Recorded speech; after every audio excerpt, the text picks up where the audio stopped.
예, 안녕하십니까. 영국대학교의 진상현입니다. 오늘은 기후위기의 이해와 오해라는 주제로 10분 동안 말씀을 드리려고 합니다.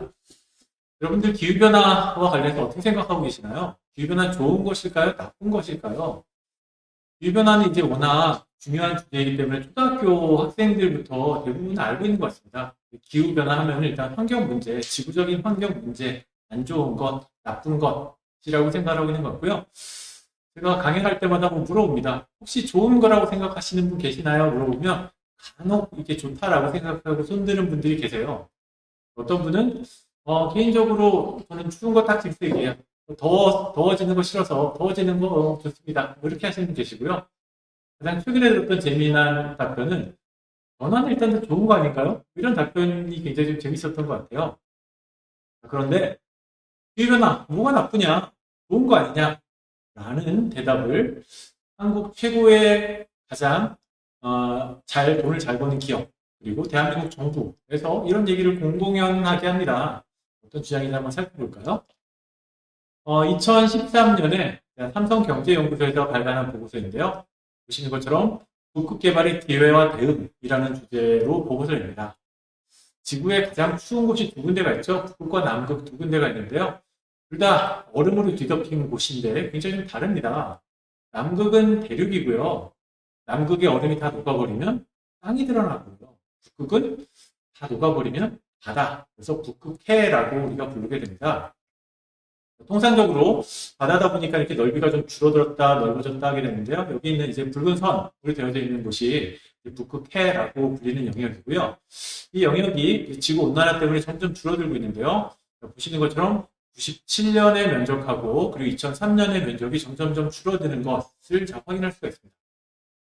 자, 북극이 녹게 되면 하니까 내가 지나갈 수가 있습니다. 자, 그러면 한국이 버는 이익은 뭐냐? 삼성경제연구소에서 얘기한 것처럼 그게 우리에게 주어지는 기회는 뭐냐?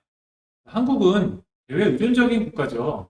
한국에서 만든 제품을 미국과 유럽에 수출해서 그게 우리의 주 수입이 되고 우리 경제가 돌아가고 공장이 가동이 되고 일자리를 얻고 가구의 소득이 되는 구조를 가지고 있는데요.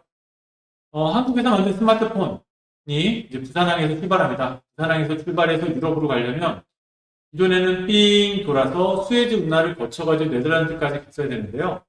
북극이 녹으면 부산항에서 바로 러시아를 거쳐가지고 네덜란드 갈 수 있고요. 보시는 것처럼 무려 7,000km 그리고 10일의 시간이 절약이 됩니다. 자, 기업은 시간이 곧 돈이죠. 북극이 녹으면 삼성의 경쟁력이 높아지고요. 비용이 줄어들고 경쟁력이 강화된다. 자, 미국도 마찬가지입니다.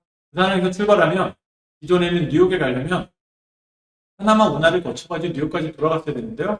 북극이 녹으면 러시아 거쳐서 바로 걸어가고요.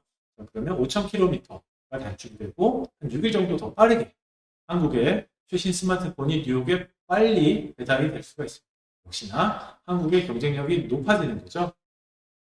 2013년부터 삼성은 지구온난화 때문에 북극이 녹으면 한국의 경제 성장에 도움이 된다, 될 것이다 라는 기회, 여기에 대응해야 된다 라는 보고서를 냈고요. 결국 2018년 처음으로 녹았습니다. 기사 보시는 것처럼 드디어 북극항로 열렸다라고요. 되어져 있고요. 완전히 다 녹을 필요도 없고요. 1m 두께 정도만 되면은 저렇게 컨테이너선이 그냥 얼음을 깨고 지나갑니다. 러시아에서도 본격적으로 얼음을 깰 수 있는 배를 만들어서 북극항로 개척에 나서고 있는 상황입니다. 이런 인류의 위기에서도 돈을 버는 나쁜 사람들이 존재하게 되죠. 이렇게 일정 부분 이득이 되기도 하겠지만 근본적으로는 지구온난화, 기후변화는 인간의 생존에 그리고 남태평양에 있는 섬나라들에게는 아예 국가 존립의 위기가 되기도 합니다. 이런 지구온난화를 일으키는 효과를 온실효과라고 하는데요. 온실효과는 옆에 보이시는 것처럼 영어식 표현이 그린하우스 이펙트라고 하고요. 그린하우스 말 그대로 녹색 집이고요. 한국에도 우리가 흔히 볼 수 있습니다. 농촌에 가면 볼 수 있고 대구 수목원 가도 볼 수가 있고요. 식물을 기르는 집이죠. 우리는 식물을 기르니까 따뜻해서 온실이라는 표현을 쓰게 됩니다. 자, 이 온실도 똑같은 효과를 얻게 되는데요. 이 지구온난화를 일으키는 온실 효과는 태양에서 빛은 다양한 파장의 빛으로 구성이 되어 있는데요. 자, 그 빛들이 대기권을 뚫고 들어와서 지표면에 부딪히게 되면은 파장이 긴 파장으로 바뀌게 됩니다. 가시광선의 빨주노초 반환부, 그리고 자외선 바깥에 파장이 짧은 에너지가 높은 파장이 있고요. 그리고 적외선 바깥에는 파장이 긴 광선으로 구성이 되어져 있는데요. 햇빛이 땅에 맞으면 긴 파장이 되면은 이 온실가스라는 기체들은 그 긴 파장을 바깥으로 못 나가게 잡아놓는 일을 하게 됩니다. 그런 효과를 우리 옆에 보이시는 온실과 똑같습니다. 온실에 있는 유리 혹은 농촌에 있는 비닐하우스에 있는 비닐도 똑같은데요. 태양빛이 다양한 파장이 유리와 비닐을 뚫고 들어왔다가 여기에 갇히게 되면은 긴 파장의 빛은 그 안에 갇히니까 따뜻한 온도가 유지가 됩니다. 자, 이런 온실, 선인장을 기르고 식물을 기르는 것과 동일한 효과가 지구에서도 벌어지게 되는데요. 이런 효과를 일으키는 가스 6개를 유엔에서 정했습니다. 6대 온실가스라고 하는데요. 중에 가장 많은 양으로 배출되는 게 이산화탄소입니다. 지금 우리가 호흡하는 중에도 발생하는 가스가 이산화탄소이죠. 화석연료를 불을 붙였을 때 자동차 배기가스로 나오는 것들 전부 다 이산화탄소라고 할 수가 있습니다. 그리고 두 번째는 메탄인데요. 메탄은 여러분들 가정용으로 사용하는 도시가스가 바로 메탄입니다. 아산화질소는 자동차에서 연소될 때 나오는 가스들인데요. 이 6대 온실가스들이 온난화에 기여하는 효과, 온난화 지수가 틀립니다. 가장 인간이 많이 배출하는 온실가스가 이산화탄소이기 때문에 이산화탄소를 기준 1로 입표해 보시면 지구온난화 지수 1로 보고 있고요. 우리 도시가스는 분자 하나가 21배 정도의 온실 효과를 일으키고 자동차에서 배출이 되는 아산화질소는 300배, 그리고 나머지 불꽃가스라는 6가지, 3가지 종류는 무려 이산화탄소의 1000배, 10,000배 더 많은 온실가스 효과를 일으킵니다. 체류 시간도 좀 틀립니다. 메탄가스 같은 경우에는 체류가 대기 중에 한 20년, 아산화질소는 120년 있는데요. 이산화탄소는 한 100년 이상 공기 중에 머물게 됩니다. 다른 가스들이 훨씬 더 지구온난화 효과를 일으키는 효과는 더 크지만 인간이 배출하는 가장 많은 양의 가스는 이산화탄소이기 때문에 우린 전부 다 나라마다 이산화탄소를 기준으로 환산해서 한국과 중국과 일본, 미국이 얼마나 많은 온실가스를 배출하고 있느냐 이산화탄소톤으로 계산해서 배출을 산정하게 됩니다. 자, 이런 이산화탄소, 온실가스가 지구를 뜨겁게 만들고 있다는 걸 밝혀낸 것은 하와이에 있는 관측소인데요. 천문대인데요. 하와이는 한국에서 미국 가는 태평양 정 가운데 있는 전혀 오염되지 않은 가장 깨끗하고 맑은 곳이죠. 자, 이곳에서 이산화탄소의 지구 농도를 측정을 해봤더니요. 보시는 것처럼 회색선이 이산화탄소 농도가 산업화 이전 19세기 우리가 석탄 증기기관을 발명하고 석유 자동차를 사용하고 지금 현대 발전소를 돌리고 하는 과정 중에서 지구 중에 이산화탄소 농도가 점점 증가했다라는 걸 보여주고 있고요. 옆에 있는 그래프에서 파란색과 붉은색 막대기는 각 연도별 지구 평균의 온도인데요. 지구 평균 온도는 대구에서 느껴지는 것처럼 더울 때도 있고 조금 추울 때도 있고 있죠. 일쭉날쭉한데 전반적인 경향을 보면은 이산화탄소의 농도와 마찬가지로 증가하는 경향이 있더라고요. 이런 이산화탄소의 농도가 지구를 뜨겁게 만들고 있다라는 것들을 이제 하와이에서 밝혀내게 됩니다. 자, 그러면 제가 지금 설명을 드리면서 오늘 발표의 제목은 기후변화의 이해와 오해였고요. 또 지구온난화, 지구가 뜨거워지고 있다라는 표현도 같이 사용을 하고 있는데요. 둘이란 단어들을 왜 다르게 사용하는지 잠깐 한번 살펴보도록 하겠습니다. 보시면 여기는 산업화 18세기 1880년 1900년대부터 21세기 지금까지 지구의 평균 온도의 변화를 지역별로 보여주고 있는데요. 붉은색은 19세기보다 훨씬 더 많이 뜨거워진 곳들이고요. 노란색은 덜 뜨거워진 곳입니다. 자, 옆에 있는 한국 보시면 살짝 뜨거워졌죠. 여러분이 느꼈던 대구가 점점 뜨거워지고 있네.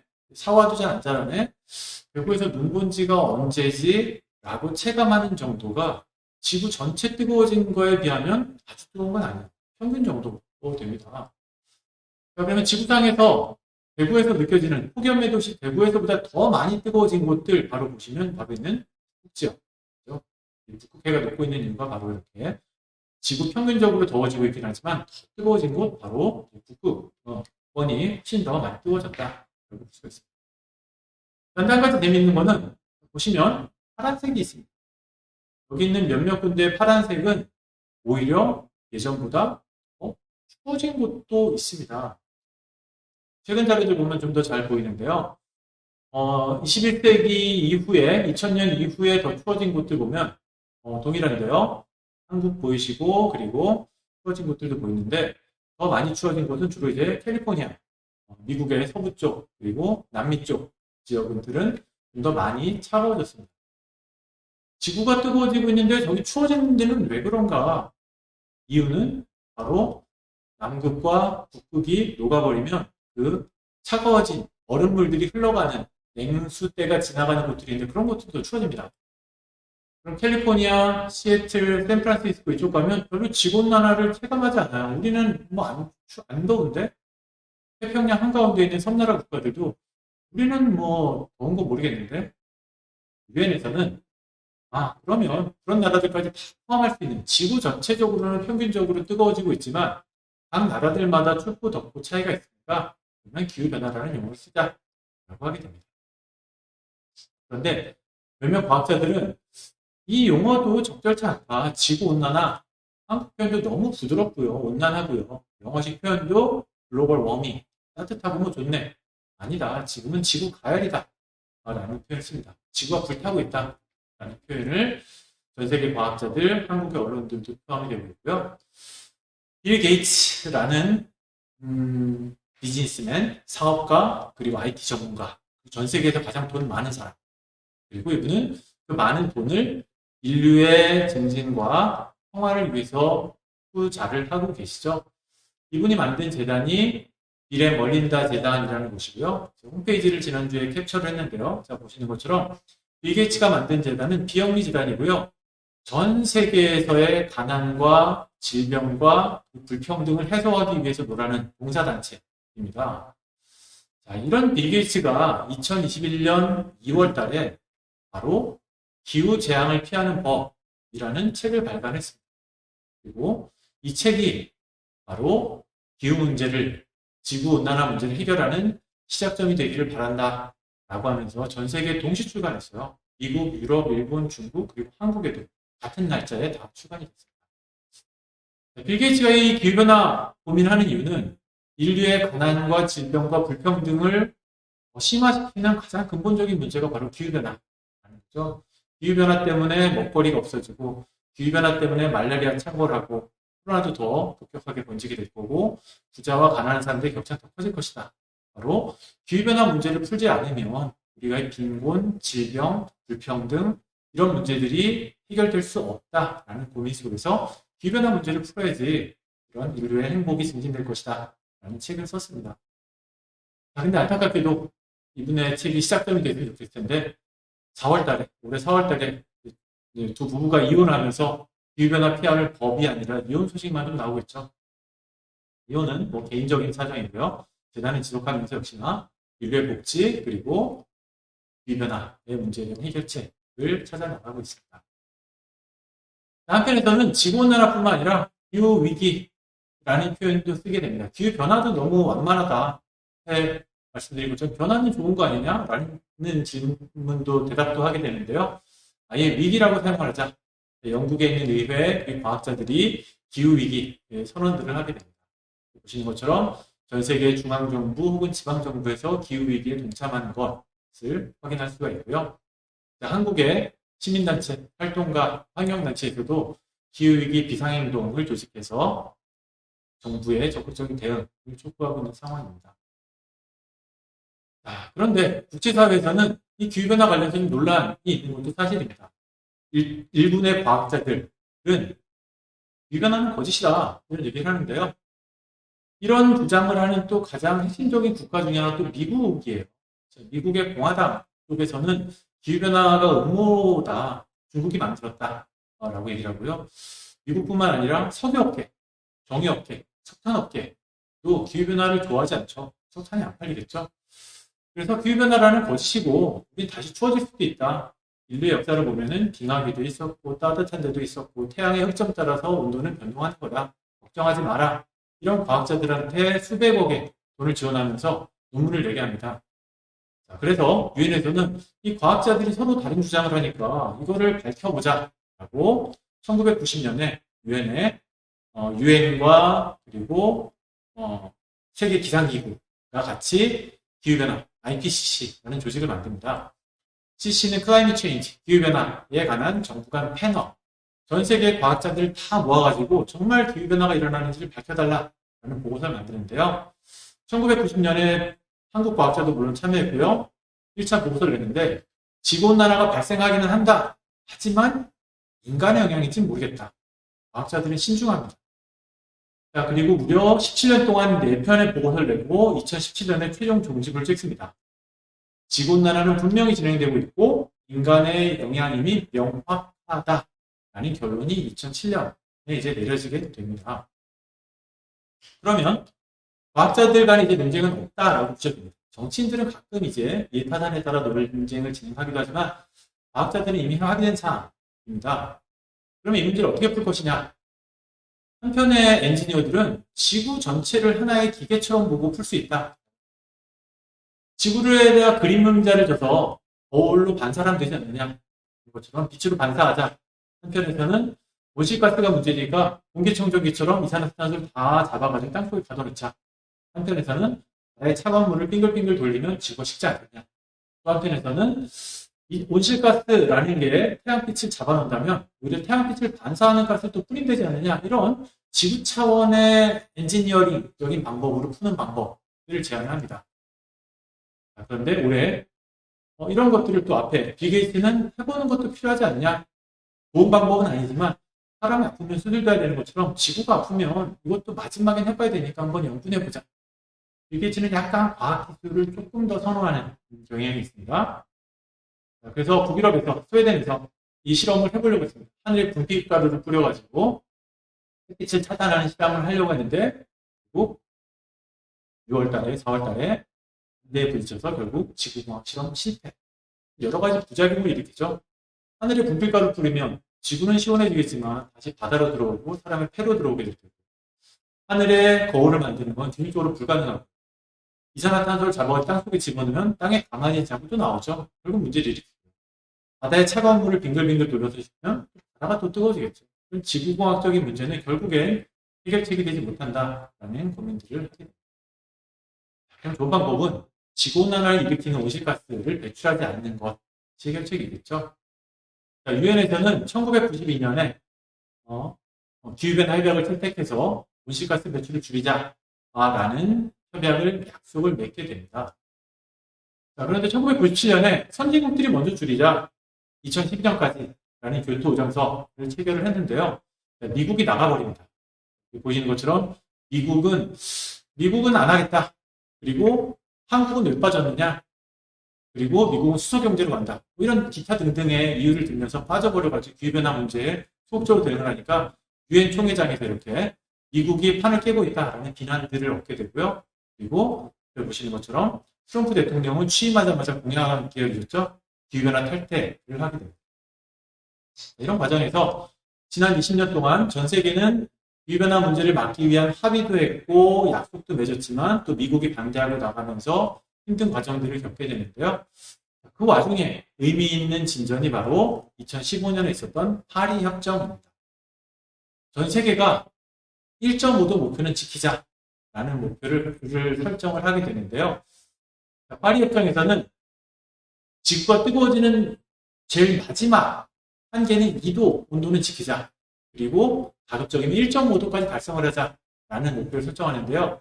이게 중요한 이유는 여러분 코로나 시기 때 체온계 보시면 알 거예요. 사람의 온도가 36.5도죠. 1.5도 넘어가면 입원해야 돼요. 1.5도가 가장 바람직한 기준이죠. 환경단체들이 요구한 조건이 바로 1.5도 기준입니다. 그런데 유엔에서는 그거는 달성하면 좋겠지만 안 되면 2도는 넘지 말자. 체온을 따지면 38.5도가 넘으면 죽음에 도달하게 되겠죠. 그거는 최대한 막아보자라는 이제 목표를 설정하게 됩니다. 이제 국제사회에서는 그렇지만 선진국과 개도국이 누구 책임이냐라는 갈등을 빚게 됩니다. 이산화탄소가 대기 중에 100년을 체류하게 되는데 100년 전에 배출한 거 아직 남아있는 거고 그거는 영국과 미국 산업화된 선진국들이 배출한 거 아니냐라고 하고 있고요. 여기 옆에 있는 사파에 보시는 것처럼 선진국들은 자기들이 훨씬 더 많은 온실가스를 배출하면서도 아프리카에 저녁 먹기 위해서 불 피우는 거 가지고 당신이 기후변화 죄인이야 라고 서로 책임을 미루는 모습을 갈등을 빚고 있는데요. 이런 문제를 해결하기 위해서 유엔이 만든 조직이 GCF라는 녹색기후기금, 선진국이 기금을 마련해서 가난한 아프리카 국가들은 지원해줘야겠죠. 규제할 수 없겠죠. 지원해주기 위한 조직체가 바로 녹색기후기금인데요. 이 녹색기후기금의 본부가 바로 한국, 인천, 송도에 위치하고 있습니다. 자, 그리고 앞에서 말씀드렸던 기후변화와 관련해서 중요한 이정표가 되었던 파리협정을 이뤄냈던 유엔 사무총장이 바로 한국인 안기문 유엔 사무총장. 8년 동안 재임을 하면서 본인이 했던 가장 큰 업적 중에 하나가 선진국과 개도국의 갈등 속에서 좌초될 뻔했던 기후변화를 살려낸 일이 본인의 가장 큰 일이었다는 자부심을 갖고 계십니다. 앞에 말씀드렸던 과학자들이 서로 다른 의견을 가지고 있을 때 정말 기후변화가 진행되고 있는가? 전 세계 과학자들 다 모아서 논의하는 협의체, IPCC라는 조직이었죠. 거기에 의장, 현재 한국인인 이회성, 대명대학교 전임 교수였고 지금 명예퇴직을 하신 명예교수님인 대구 출신의 이회성 교수가 지금 현재 IPCC 의장을 맡고 있습니다. 기후변화, 선진국과 개도국 누구의 책임이냐, 누구가 줄일 것이냐 라는 갈등과 대립을 하고 있는데 이걸 지켜내려고 하는 노력의 바로 중심에 한국에 있다. 볼 수 있습니다. 마음에 들으면 한국이 어떤 역할을 해야 되는지 두 번째 편에서 다시 말씀드리도록 하겠습니다. 이상으로 1편 강의 마치겠습니다. 수고하셨습니다.